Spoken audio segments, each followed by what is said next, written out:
김성환 평론가, 양지열 변호사 자리했습니다. 오늘 첫 번째 주제 보겠습니다.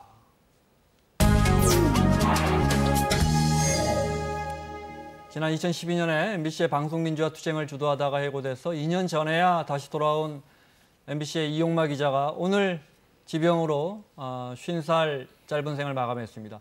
언론은 늘 사회적 약자를 대변해야 한다는 늘 낮은 자세로 살아온 기자로 기억하고 있습니다. 공교롭게 전 물론이고 두 분 다 기자 출신이시네요, 오늘. 네. 이용마 기자, 저희가 아마 이 기자와 함께 대충 입사가 비슷합니다. 네. 한두 해 차이가 나고. 해고된 게 2012년이었죠. 네. 그때 한창 MBC가 파업 도중이었었고요. 네. 아시다시피 최장기 방송사 파업 기록을 갖고 있는 170일 파업의 시작이 네. 그때 이제 시작이 됐고요. 당시 파업할 때 노조 홍보국장이었습니다. 그래서 파업을 앞서서 이끌었던 장본인이기도 했고요. 네.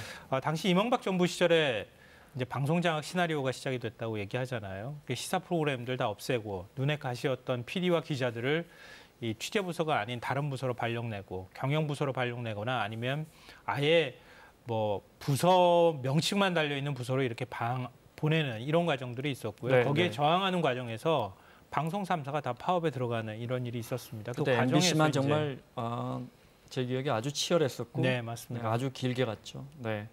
그 과정에서 해고된 사람이 최승호 지금 사장을 비롯해서 6명인가 그렇죠? 네, 맞습니다. 네. 그러니까 파업이 진행 중인 와중에 이제 네. 노조원을 6명을 해고하는 일이 있었죠. 그러니까 네. 이용마 기자가 그때 해고가 됐고요. 최승호 사장, 지금 이제 MBC 사장이죠. 네. 같이 이제 해고가 됐습니다. 복직은 2년 전에. 네. 복직은 2017년에 그러니까 6명 같이 해고된 사람 중에 현재 이제 최승호 MBC PD 사장이 있지 않습니까? 같이 사장 취임한 이후로 복직을 시켰는데 사실은 그 이전에 복직이 됐었어야 했어요. 소송에서 다 이겼죠. 소송에서 다 네. 이겼어요. 1심, 2심 다 네. 노조원의 정당한 쟁의행위했다 해서 무효라고 했었는데 해고가. 그럼에도 불구하고 대법원까지 갔고 대법원에서 이게 또 비정상적으로 시간이 길어졌거든요. 그렇게 해서 복직이 늦어지고 있다가 네. 말씀드린 것처럼 최승호 사장 취임과 함께 복직을 한 거죠. 네. 5년 걸렸습니다. 그때 복직 이후에 저희 인터뷰한 게 있더군요. 그때 심경을 좀 들어보겠습니다. 네.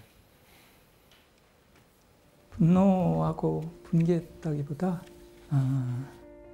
오히려 담담했어요. 2012년 해직될 때는? 네, 왜냐하면 쉽게 끝날 싸움은 아니라고 봤고 길게 갈 싸움이라고 예상을 했었기 때문에 어떻게 보자면 이미 마음의 준비를 갖춘 상태잖아요. 홍보국장이 거의 1순위로 해고될 수 있다는 걸 누구나 다 알고 있었기 때문에 다 거절을 했죠. 이제 결국은 가장 강성으로 어떻게 보면 분류되던 저한테까지 제의가 온 거예요. 그래서 이제 결국 내려갔는데 이미 그때는 마음을 먹고 있었기 때문에 특별히 거기에 대해서 심각하게 생각하지는 않았어요. 사람이 마음 먹기가 어려워서 그렇지 만약에 내가 그때 안 했다면 어떻게 됐을까? 그러면 아마 양심의 가책을 받아서 뭐 하나 제대로 못했을 거예요. 더 힘들었을지 몰라요. 근데 그렇게 막 파업을 하고 그 뒤로도 사실 한참을 나아지질 않았잖아요. 예. 그런 사태로 또 돌아가는 일이 없어야 될 텐데. 절대 있어서는 안 되죠. 2017년에 복직되셨을 때 그때 휠체어 이렇게 타고서 들어가셨잖아요. 사원증 찍고. 그게 사원증 찍고 회사에 들어간 처음이자 마지막이 됐는데 또 가시면 되잖아요. 아이고 그런 날이 올 거라고 상상을 했죠. 항상 상상을 했고 기대를 했고 반드시 올 거다라고. 저 화면은 이제 복직이 되고 첫날 출근했다는 한날 영상입니다. 해고되고 한참 있다가 들었어요. 이용마 기자가 아프다더라 그런 얘기를 들었거든요. 그렇습니다. 네. 사실 본인도 아까 얘기한 것처럼 나는 해고될 수밖에 없다는 걸 각오를 했지만 그래도 1, 2년 정도면 끝날 거라고 생각을 했다 합니다. 하지만 해고가 뜻밖에도 길어졌고 5년 이상 갔죠. 5년 네. 이상 갔고 결국 2016년 9월 이게 제가 이제 해고 모여와 관련된 소송을 말씀드린 이유가 복직 결정이 났는데도 대법원에서 시간이 길어졌지 않습니까? 네. 그 가운데 2016년 9월에 복마감 판정을 받은 겁니다. 많은 분들이 아시다시피 이제 암의 커다란 원인 중에 하나가 스트레스로 지적이 되고 있고 영향을 안 끼쳤다고 볼 네. 수가 없죠. 자료 그림의 이용마 기자 예전에 혹시 건강했을 때 그림이 있으면 저렇게 마른 기자가 아닌데. 네. 자, 문재인 대통령이 후보 때와 대통령이 된 이후에 2번이나 병문안을 갔었는데 그 영상이 준비되어 있습니다. 보겠습니다. 지난 2월에 문재인 대통령이 이용마 기자 집을 직접 깜짝 방문했을 때입니다. 네, 저 무릎 담요는 저 김정숙 여사가 선물했다고 하고요. 제가 이야기한 어떻게 보면 국민대표단 제도를 활성화하자는 건데 이제 공론화위원회 형태로 나타났었죠. 무작위로 뽑아서 그분들을 공론화위원회에 집어넣고 그분들이 국가의 중요한 정책 결정을 하도록 맡기더라도 이미 대한민국의 엘리트보다 낫다. 문 대통령도 이 공론화위원회 활성화하는 방안 그리고 집단 지성을 우리가 살려가자는 방안 여기에 대해서는 적극적으로 찬성을 하시더라고요. 저는 다 복지. 이 화면은 이제 후보 시절에 네, 이용마 기자를 병문안 갔던 사진이고요. 화면이고요. 언론 자유 수호자 아마 기자들이 지금 MBC 그 현실을 보면 다들 막 눈물이 날 것 같아요. 지금 이제 완전 몰락한 왕국으로 이런 얘기를 많이 하는데요. MBC 사람들에게 필요한 것은 9시 비출 수용소에 있는 사람들한테 아무리 저항하라고 해도 이 사실 그 의미가 없거든요. 어떻게 보면 외부의 도움들이 많이 필요한 거죠. 오늘 또 문 대통령이 추모의 글을 올렸던데요. 네, 그렇습니다. 사실 2016년 모습과 또 올해 2월의 모습만 해도 굉장히 많이 다르죠. 2016년에는 이제 산에 요양을 들어갔을 때 문 대통령이 찾아갔던 네. 거고 오늘 추모의 글은 SNS에 이제 꼭 얘기했던 사회적 약자를 살피는 방송 이게 이용마 기자가 아니라 동료들의 네. 몫이 되었다라는 걸로 기억하겠다라는 글을 올리셨습니다. 네. 병마와 싸움에서 책을 냈어요, 그죠? 네, 재작년 10월에 세상은 바꿀 수 있습니다. 네. 이런 이제 제목의 책을 냈는데요.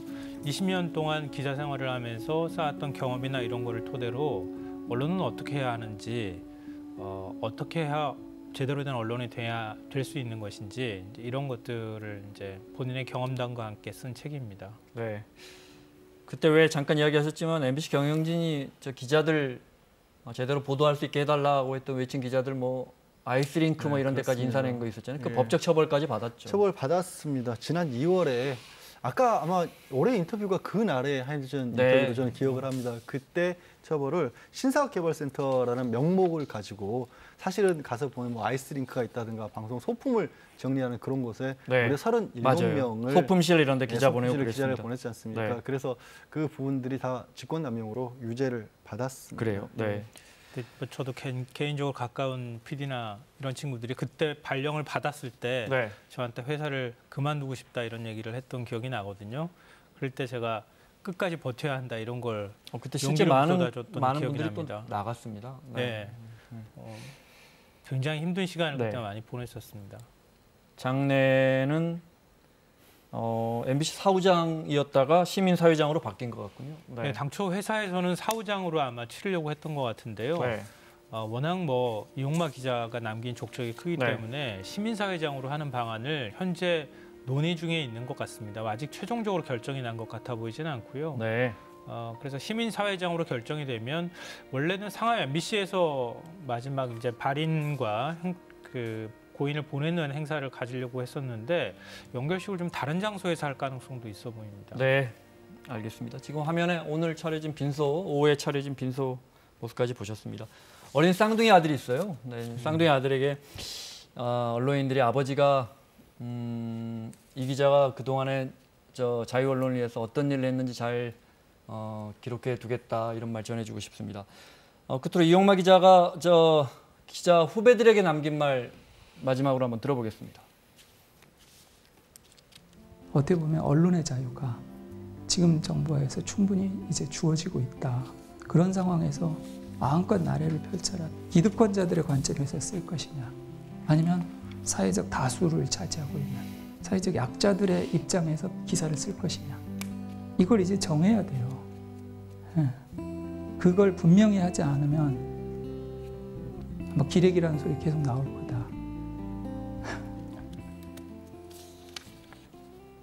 자, 양지열 변호사, 김성환 평론가 함께하고 있습니다. 두 번째 주제로 넘어가겠습니다.